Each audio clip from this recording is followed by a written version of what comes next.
হরে কৃষ্ণ কৃষ্ণ কৃষ্ণ হরে হরে, হরে রাম রাম রাম হরে হরে।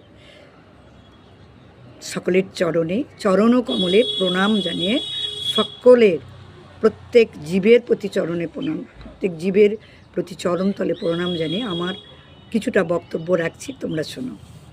মন, আমাদের মন হচ্ছে চঞ্চল।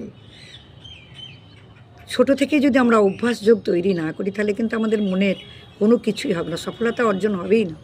মনকে সংযমে নিয়ে আসার চেষ্টা করো, সকলকেই বলছি মনকে সংযম করো। কেননা শিশুকাল থেকে যদি আমরা মনকে সংযম করতে না পারি তাহলে কিন্তু হবে না।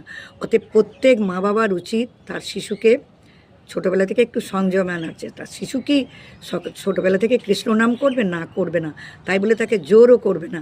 তার কারণ সে যখন বড় হবে সে আপনিই বুঝতে পারবে। আমরা আচুরি ধর্ম অপরে শেখাও, আপনারা যদি করেন তখন ছোট থেকে ওর মধ্যে ওই জিনিসটা পৌঁছে যাবে। আর গর্ভে ধারণ করে, গর্ভে যদি কোনো শিশু থাকে, আমি সকল মায়েদের উদ্দেশ্যে বলছি, গর্ভে রাখা শিশুর জন্য আপনারা ভালো ভালো পাঠ কীর্তন করুন, সারাক্ষণ রাম নাম জপ করুন, ভগবানের কথা মনে করুন।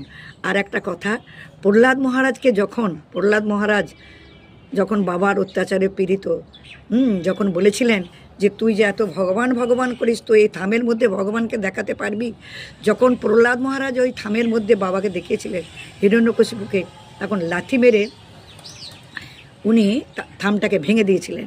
ওইখান থেকে নৃসিংহদেব হিরণ্যকশিপুকে বধ করেছিলেন ভগবান। কেন?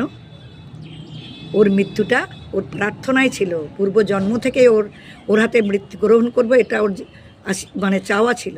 সেই বর সেদিন উনি প্রার্থনা করে দিলেন এবং কোলে করে নিয়ে হিরণ্যকশিপুকে কোলে করে নিয়ে নারী ভুড়ি ফেরে দেখছেন যে হে ঈশ্বর, একে কেন আমার এত ভক্ত করেছো জানি না, ও কত বড় পুণ্যবান যে আজ আমার কোলে আমি ভুড়ি ফেরে দেখছি যে সে এত বড় একটা পুণ্য কর্ম করতে পারলো, কোন জন্মের পুণ্য ফল।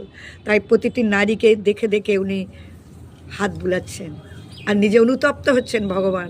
আমরা সেই পথেই যেতে চাই যে ভগবানের চরণতলে থেকে তার কৃপা লাভ আমাদেরকে করতেই হবে। অতএব আমার সামান্য কথায় যদি তোমাদের ভালো লাগে, আরও অনেক কথা বলবো, শুনবে। এরকমভাবেই ভগবানের কৃপা লাভ করতে হবে। হরে কৃষ্ণ।